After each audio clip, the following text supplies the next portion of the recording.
Yon mga boss, DCTV nga pala. At ang gagawin namin ngayon mga boss, itong Honda Civic EG hatchback na to mga boss. At sabi ng may-ari, ito ay nagbabawas daw ng tubig mga boss. Kaya ang gagawin ngayon boss ay top overhaul mga boss. Ibababa ang head. At ayan mga boss, inumpisahan ko na. Binaklas ko na yung mga wirings niyan mga boss, yung headers, para matanggal natin ang head mga boss. Ako nga pala muna nagkakalas niyan mga boss kasi taga malayo pa si bossing, maagang dumating dito sa shop at wala pa yung ating chief mechanic. Kaya ayan, inumpisahan ko na mga boss para hindi sayang yung oras pag-aantay ni boss. At ayan mga boss, tinanggal ko na lahat ng ano niyan, yung sakit ng mga injectors, tsaka yung sa fuel mga boss, tinanggal ko na yan. At ayan mga boss, yung valve cover mga boss, tatanggalin ko na din yan. At ayan mga boss, titignan natin mga boss kung anong problema nito, baka head gasket lang to. At ayan mga boss, natanggal ko na ang valve cover. At ayan mga boss, dumating na yung head mechanic namin, shout out nga pala Tutoy Works. At ayan mga boss, kinakalas na yung head bolt mga boss. Ayan nga pala si boss, may-ari ng One Day Auto Shop, shout out.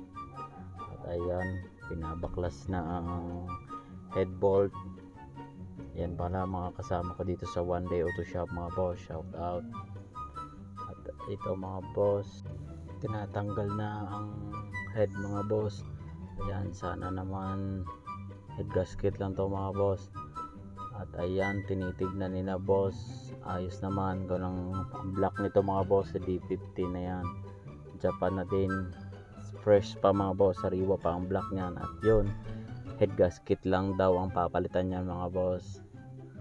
At ayan mga boss, yung black niyan D15, sobrang sariwa pa mga boss, nakakulan pa.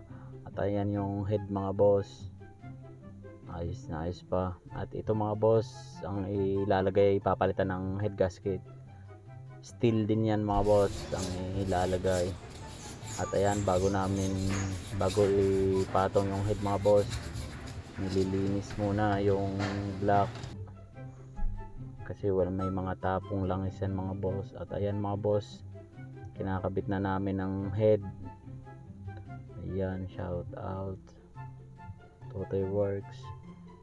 Yan nga pala ang head mechanic namin dito mga boss sa One Day Auto Shop. At ayan mga boss, nakasalpak na ang head. Ayan, napakabilis. Ayan mga boss, nilalagay na yung yung head bolt mga boss. Ayan. Ayan mga boss, ginamitan ng impact. Konting lang yan mga boss, hindi yung talagang hapit impact. Yung tinotorque yan mga boss, may torque yan, kaya parang binaula na konti ang mga boss yung head bolt. At ayan mga boss, tinorque na, ginamitan na ng torque wrench. Hindi ko lang alam kung anong hapit niyan mga boss ng head bolt. At ayan mga boss, nakakabit na, ayos na, naisalpak ng head, napalitan ng head gasket. At ayan mga boss, naandar na. Shoutout nga pala kay boss na galing pang Kalatagan, Batangas. Maraming salamat mga boss sa suporta. Sa susunod ulit.